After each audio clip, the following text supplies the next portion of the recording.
Assalamualaikum warahmatullahi wabarakatuh. Perkenalkan, nama saya Manalan. Saya mahasiswa di Universitas PGRI Palembang, jurusan Teknik Elektro, Prodi Teknik, mahasiswa baru semester 1. Baiklah, di sini saya akan menjelaskan pengertian dari istilah, macam-macam istilah, dan contoh-contoh dari istilah. Satu, pengertian. Pengertian istilah adalah kata atau frasa kombinasi kata-kata yang digunakan sebagai nama atau simbol yang dengan hati-hati mengekspresikan makna suatu konsep, suatu proses, kondisi, atau karakteristik yang unik di bidang tertentu, seperti sains, teknologi, seni, dan sebagainya. Dalam bahasa Indonesia, ada dua macam istilah yang dikenal dalam penggunaannya, yaitu istilah khusus dan istilah umum. Setiap macam-macam istilah memiliki arti tersendiri dan biasanya lebih dikenal sebagai makna istilah tersebut. Yang kedua, macam-macam istilah. Sebagaimana dijelaskan sebelumnya tadi, istilah itu terbagi menjadi dua. Yang pertama, istilah khusus. Istilah khusus adalah kata yang penggunaannya terbatas pada bidang tertentu. Jenis istilah ini tidak diketahui semua orang. Karena itu, Anda harus menemukannya terlebih dahulu untuk menggunakannya. Jadi, untuk memahami istilah khusus itu kita perlu belajar, karena istilah khusus itu istilah yang sangat jarang digunakan dalam sehari-hari. Yang kedua, istilah umum. Jenis istilah umum adalah kata yang telah menjadi bahasa umum atau telah digunakan dan dipahami oleh orang-orang mengenai artinya. Istilah umum dapat digunakan oleh siapa saja karena tidak diperlukan pengetahuan khusus untuk menafsirkannya. Jenis istilah ini juga dapat digunakan di semua bidang.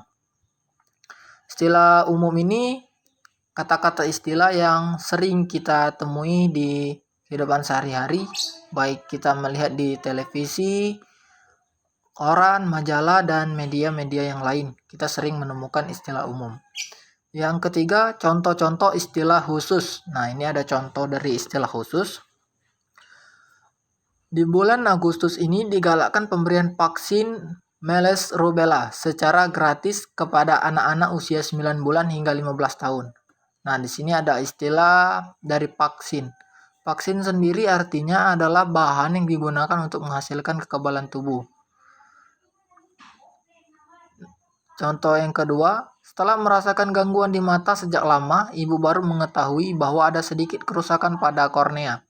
Nah, arti dari istilah kornea adalah bagian depan yang menembus mata, yaitu bagian dari mata kita. Yang ketiga, proses rekonsiliasi antar kedua kelompok masyarakat berjalan lancar berkat kerjasama semua pihak. Rekonsiliasi itu arti istilahnya adalah perdamaian. Jadi rekonsiliasi itu arti istilahnya perdamaian. Kita sangat jarang mendengar kata-kata rekonsiliasi kan. Contoh yang keempat itu sama dengan yang ketiga. Jadi langsung lanjut yang kelima. Masyarakat masih menganut paradigma bahwa pendidikan harus di sekolah.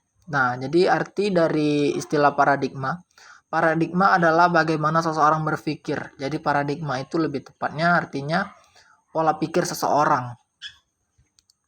Yang keempat, ada contoh istilah umum atau contoh istilah yang sering kita gunakan dalam sehari-hari. Satu, kebijakan. Kebijakan pemerintah untuk menaikkan bahan bakar tidak dapat diterima masyarakat. Atau ada demonstrasi di beberapa daerah sebagai bentuk ketidaksetujuan masyarakat. Kebijakan, arti istilah dari kebijakan itu adalah keputusan dari pemerintah.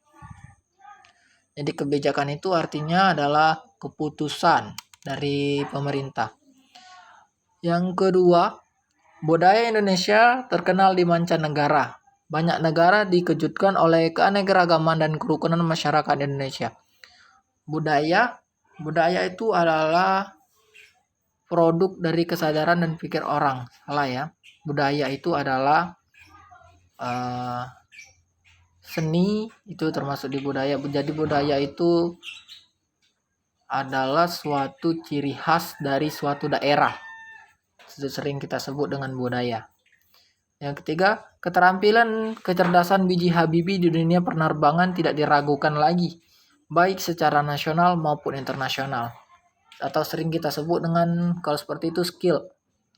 Arti skill itu adalah kemampuan seseorang untuk melakukan sesuatu. Jadi skill itu artinya kemampuan seseorang untuk melakukan sesuatu yang tidak dimiliki oleh orang lain atau jarang orang memilikinya. Yang keempat, cita-cita. Paman dan bibi agar anak-anak mereka berhasil, akhirnya bisa tercapai.